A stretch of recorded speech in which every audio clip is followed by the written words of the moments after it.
Bora afiar o empate, Corinthians e São Paulo 1-1. Que joguinho feio do Corinthians, hein? Alguns jogadores decepcionando, Carrilho, Yuri Alberto, Vitinho entrando muito mal. Mas esse empate no finalzinho, melhor do que a derrota. Eu tinha chutado aqui 3-1, porque perder pra esse time horroroso do São Paulo seria duro, hein? Comenta, deixa o seu like, se inscreve no canal pra você não perder nada do Timão. E comente o que você achou do jogo. Então, sem mais enrolações, bora pro vídeo. Vamos nessa, equipe F de volta pra discutir o empate na Neoquímica Arena, 1-1, Corinthians e São Paulo. Zé Elias Breiler Pirizinho, que honra neste domingão, dia 18 de janeiro. Tudo bem, Zé? E aí, esse jogo? Tudo bem, graças a Deus, tudo bem. Com saúde, que é o mais importante. Boa tarde, boa noite, né? Boa noite. 6h07. Boa noite, filho da dona Maria Helena. Grande Felipe, boa noite, Breilão. Boa noite, Zé. Grande Bobozinho, boa noite. Boa noite a todos que estão nos assistindo. Um jogo, assim, bem abaixo do que se esperava, né? O São Paulo... Mas não foi efetivo. No segundo tempo já foi um jogo bem mais morno, e aí os times cansados também, nesse começo de temporada, é normal que um clássico não tenha a intensidade de clássico, e a gente percebeu isso, né, no Palmeiras e Santos, e agora novamente no Corinthians e São Paulo, um jogo mais travado, que no segundo tempo a perna está pesada, porque os jogadores ainda estão em processo de pré-temporada. O Corinthians empata no segundo tempo, faltou ao São Paulo... para mim, um pouco mais de rotação também para segurar esse empate. O Dorival foi bem nas mexidas, principalmente com o Pedro Raul preenchendo mais a área. O Pedro Raul acaba fazendo o pivô para o Bidon marcar. Mas o São Paulo, como visitante, flertou com uma semana perfeita. Conseguiu vencer a primeira no meio de semana. Logo depois, o processo de impeachment do presidente Júlio Casares aprovado. O presidente, sob suspeita de corrupção, afastado. A torcida comemorou muito e com razão. E por pouco não consegue sua segunda vitória em Itaquera. Foi um jogo até, diante das circunstâncias para o São Paulo, bastante aceitável. Do lado do Corinthians se lamenta-se um empate, mas por outro lado saiu atrás, conseguiu buscar. Então, para as duas equipes, está de bom tamanho, pelo que apresentaram nesse clássico. Zinho, muito boa noite. O seu destaque inicial, sua análise desse 1-1 Corinthians e São Paulo. Tudo bem, Zinho? Tudo ótimo, Felipe. Um abraço para você, para o Zé Elias, para o Breiler, para o fã de esporte. Uma boa noite, um bom domingo para todos. Olha, concordo com tudo que os companheiros falaram, mas eu, no final, acho que o São Paulo perdeu uma grande oportunidade. Ele entra não como favorito, ele entra até... Se no início do jogo você me pergunta assim, poxa, se for empate, é bom, é melhor para quem? Para o São Paulo. Está jogando fora de casa, no caso está jogando na Neoquímica, com a torcida do São Paulo, do Corinthians. O Corinthians vive uma atmosfera, um ambiente melhor, mesmo ainda não tendo seus jogadores todos à disposição, e a gente bate nessa tecla. O Corinthians O São Paulo por tomar esse gol no fim e ter sentido o sabor da vitória, ou é o Corinthians por ter jogado em casa, ter tido mais chance e sair com 1-1? Na perspectiva de quem o empate dói mais? Então, eu entendo perfeitamente o ponto do Zinho, né? Que é pro jogador ali no campo, né? É um empate que às vezes tem até o sabor de derrota, pela circunstância do jogo, por ter segurado e se comportado bem no segundo tempo, com a vantagem no marcador. Mas, por outro lado, se a gente analisa um contexto maior, e aí fora do campo, né? Fora do que aconteceu em Itaquera, pro São Paulo, diante de uma semana em que teve um time muito pressionado. Antes de jogar contra o São Bernardo, havia ali até o temor e o papo de rebaixamento no Campeonato Paulista, diante de todo esse turbilhão, aquela derrota para o Mirassol, o Crespo muda o sistema, o time responde bem, o São Paulo respira e, por comportamento, por postura, dá para o São Paulino valorizar esse empate também. A gente sabe o quão difícil é para o São Paulo ganhar na Arena do Corinthians, só uma vitória até hoje, em mais de 10 anos de estádio. Então, por tudo isso, eu também valorizo o jogo do São Paulo. O Crespo achou um caminho para o time, por mais que ainda precise pensar em proteger mais Arboleda e Alan Franco, ou quem seja a zaga ali. O São Paulo, com esse sistema, tem jogadores muito técnicos, né, no meio-campo. Bobadilha, Marcos Antônio, Danielzinho, todos sabem jogar, mas em alguns momentos a defesa fica vulnerável. Os laterais do São Paulo hoje no primeiro tempo, até ajustar a marcação, sofreram com os avanços de Mateuzinho e Bidu do lado esquerdo. Mas, diante do cenário de caos administrativo do São Paulo, é para se comemorar um empate, mesmo com essa circunstância, mesmo tendo a vitória nas mãos até o final do segundo tempo. Entendo o sentimento, né, do jogador, é claro que os jogadores de São Paulo devem estar desiludidos, né, por terem flertado com essa vitória, mas numa semana em que tem impeachment de presidente, o time bastante pressionado, até o Crespo também precisando responder muita coisa ali que é da direção, muita coisa respingando nos jogadores, São Paulo conseguiu quebrar essa tensão. Se a gente comparar com o fim de semana passado, em que sai de um 3-0 para o Mirassol, e agora já tem uma vitória no campeonato, faz um ponto fora de casa contra o maior rival, eu vejo que o São Paulo tem um respiro importante e uma atuação que deixa até alguma esperança de dias melhores para o torcedor São Paulino. Eu acho que dentro da sua pergunta, Felipe, existem duas visões. A visão do treinador, que ele vai olhar o copo cheio e meio vazio, e a visão do jogador, que está dentro do campo. A do São Paulo, seguramos até o final, perdemos o jogo, empatamos o jogo, a gente podia segurar e tal, e do lado do Corinthians tem um lado de jogador que fala assim, a gente devia ter jogado um pouco mais, não jogamos tão bem, podia ter pressionado um pouco mais, essa é a visão. Num todo, né, eu acho que assim, as duas equipes, elas estão ainda em processo de formação. Eu acho que para o São Paulo é mais importante nesse momento. Eu acho que foi um resultado que se esperava um pouquinho mais, mas eu acho que para você trabalhar dentro do vestiário, o São Paulo com um empate na Neoquímica Arena, com mudança de sistema de jogo, com adaptação de jogadores, com volta de jogadores lesionados, eu acho que esse empate é mais benéfico, vamos dizer assim, para o vestiário do São Paulo. Para tudo isso que está acontecendo na equipe. Eu volto a falar, eu particularmente acho que o futebol do São Paulo está no centro, está na Barra Funda e os problemas estão no Morumbi. Estão muito distantes um do outro. O problema do jogador de futebol vai ser o dia 30. Se cair, aí ele começa a se incomodar. Se não cair no dia 30, aí ele se incomoda. Se cair, beleza. Né? Porque acho que o jogador de futebol tem que pensar em jogar futebol. Porque o jogador agora ele já tem um problema dentro de campo e vai ficar pensando na política do clube. O que ele vai fazer?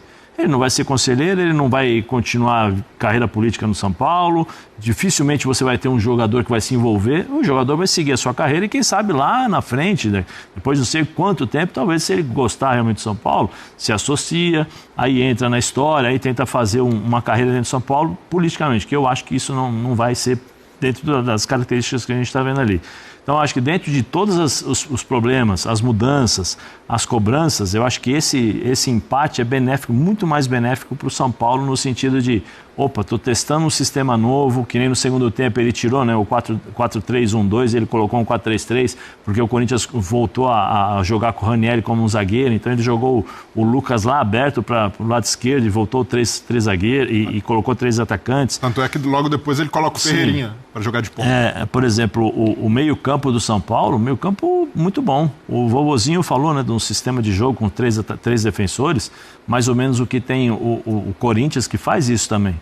O Corinthians joga no 4-3-1-2, praticamente é um espelho do time do Corinthians, com o Garro e com os 2 atacantes ali na frente. Esse é o que o Crespo fez hoje.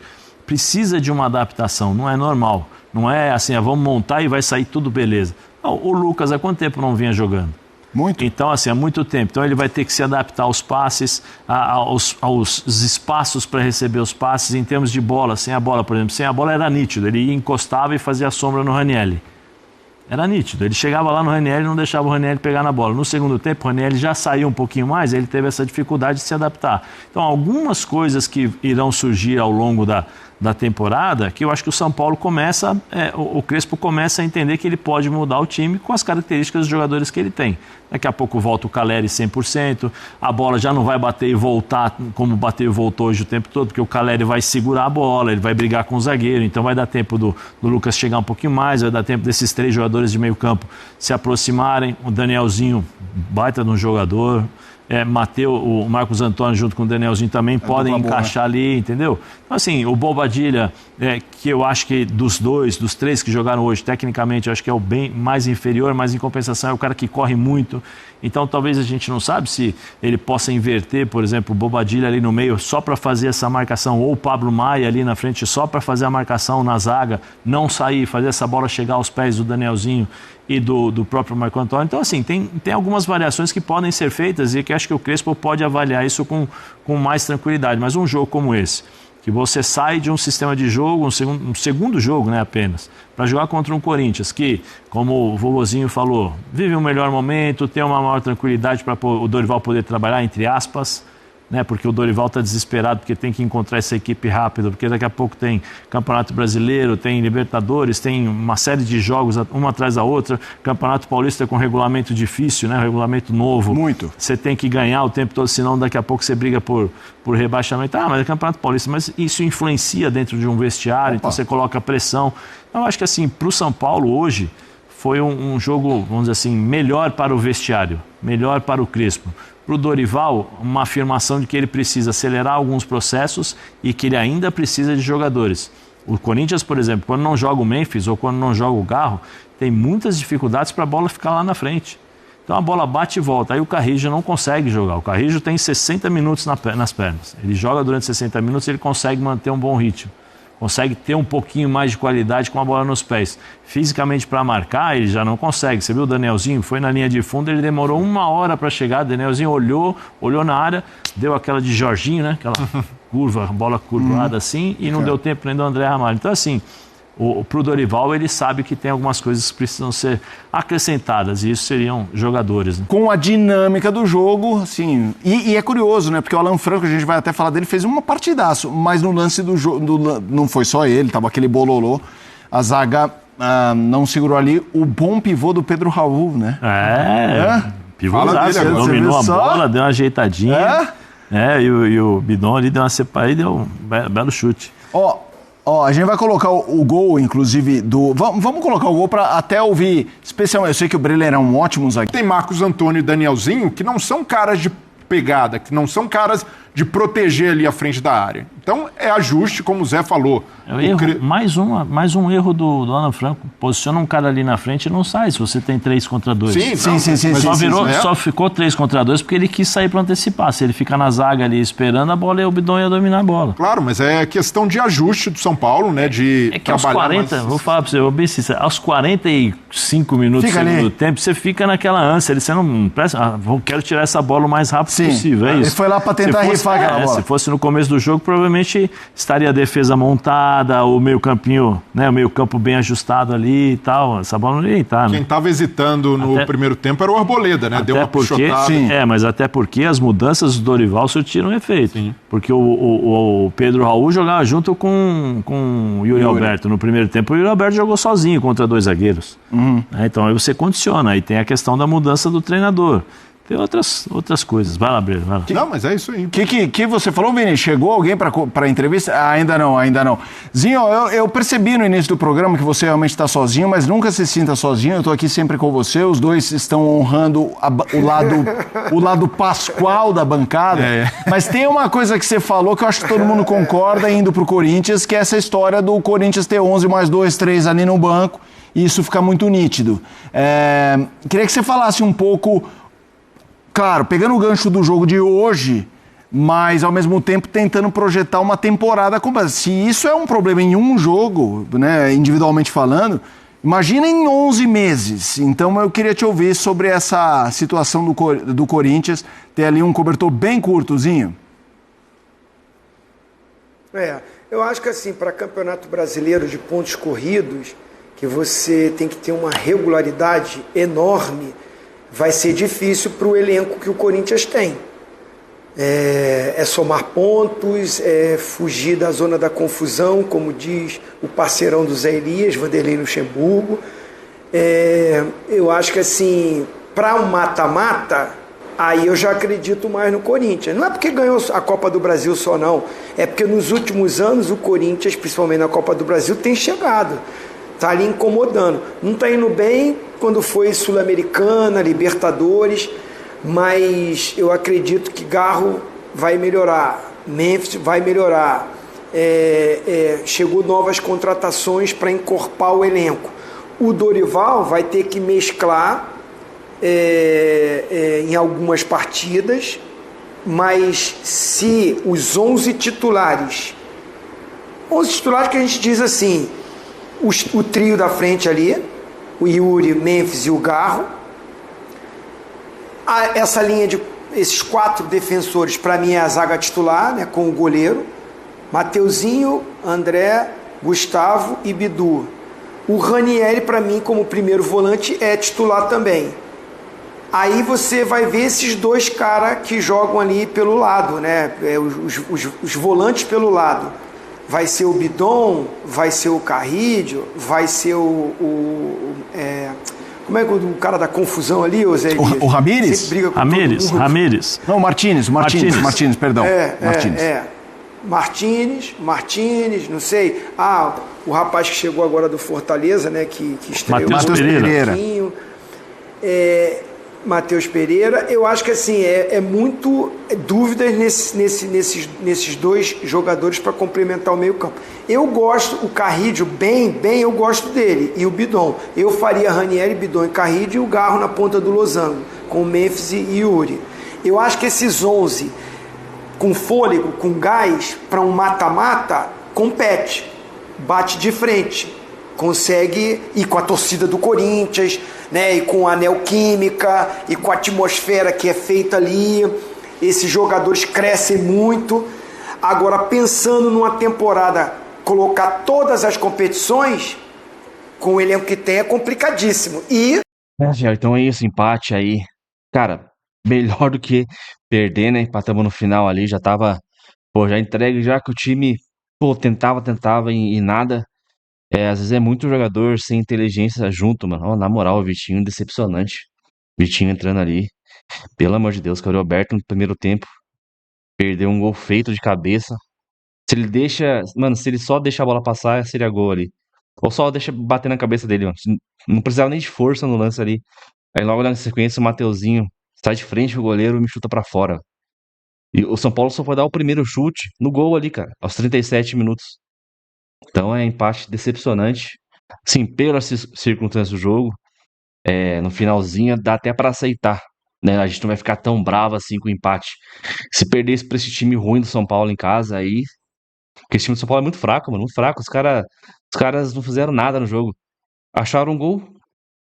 Eu não lembro de outra chance clara de gol dos caras, mano. O Hugo Souza não fez uma defesa difícil no jogo. Então é melhor abrir o olho. Porque esse calendário que montaram pro Corinthians foi pra ferrar.